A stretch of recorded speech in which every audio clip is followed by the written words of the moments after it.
What's up guys, welcome back to our channel one more time, and today we have taken a very different topic, and that is poetic devices.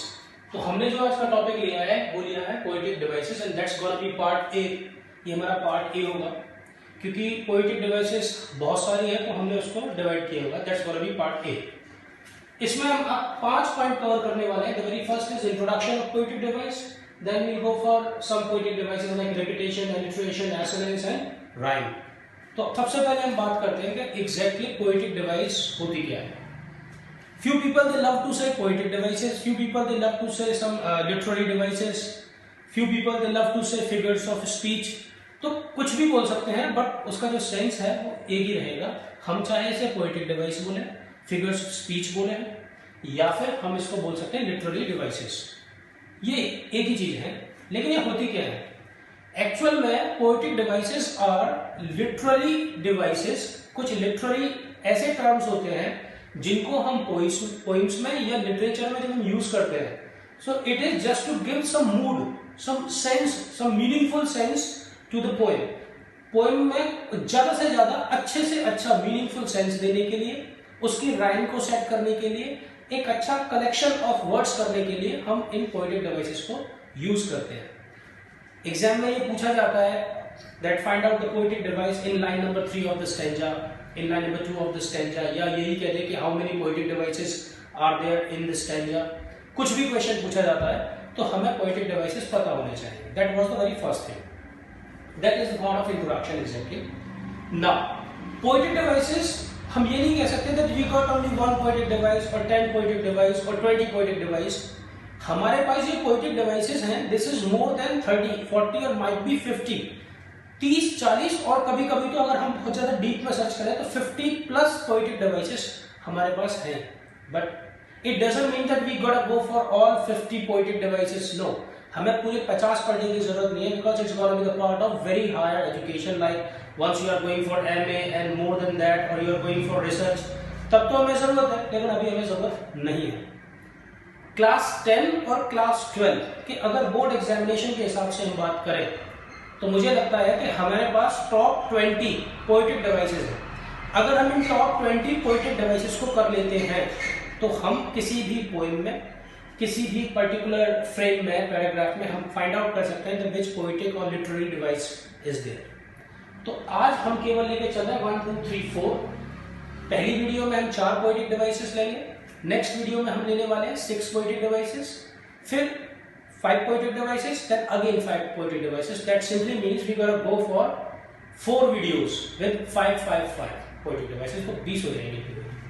अब हम बात करते हैं सबसे पहले repetition की. It's very easy, ये मतलब बहुत आसान है, इसमें हमें ज्यादा, it's not a rocket science के में बहुत ज्यादा डीप पढ़ने की जरूरत. No, repetition that means the word itself signifies, ये अपने आप बताता है कि इसमें क्या लिखा हुआ है बेटा, रिपीट.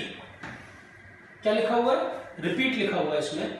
इसका एक ही मतलब है कि अगर कोई वर्ड रिपीट हो रहा है किसी स्टैंजा में, किसी लाइन में कोई वर्ड बार बार रिपीट हो रहा है, तो इसका मतलब है कि उसमें जो पोएटिक डिवाइस होगी वो होगी रिपीटेशन की. तो देखिए, मैंने एक एग्जांपल लिया हुआ है, that is from my mother at 66 से लिया हुआ है. इसमें लास्ट वाली लाइन है smile and smile and smile. तो इसमें स्माइल, स्माइल और स्माइल, ये 3 बार वर्ड रिपीट हुआ है. तो जाहिर सी बात है कि इसमें कौन सी पोएटिक डिवाइस होगी?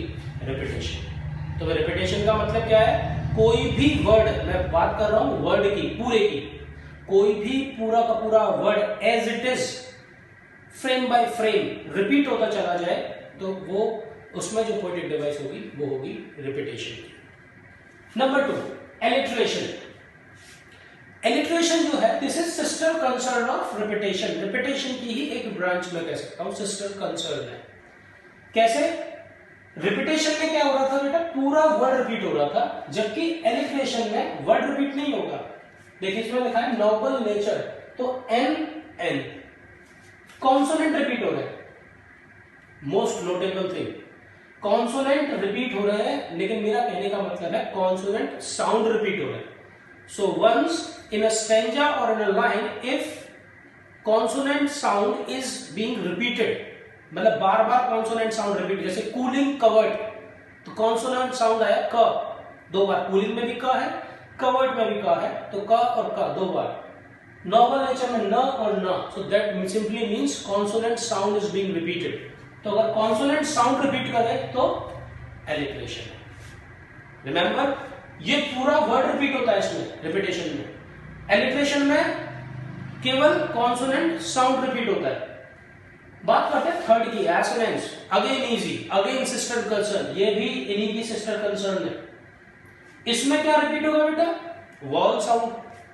Almost open air, A O and A, vowel sound repeat हो रहा है, ए का साउंड, ओ का साउंड, ए का साउंड, तो सिंपल सी बात है। एसोनेंस में क्या होगा? वॉल साउंड रिपीट होगा। Once you are having a vowel sound being repeated frame by frame, after by after, तो सिंपल सी बात है उसमें होगा हमारा एसोनेंस।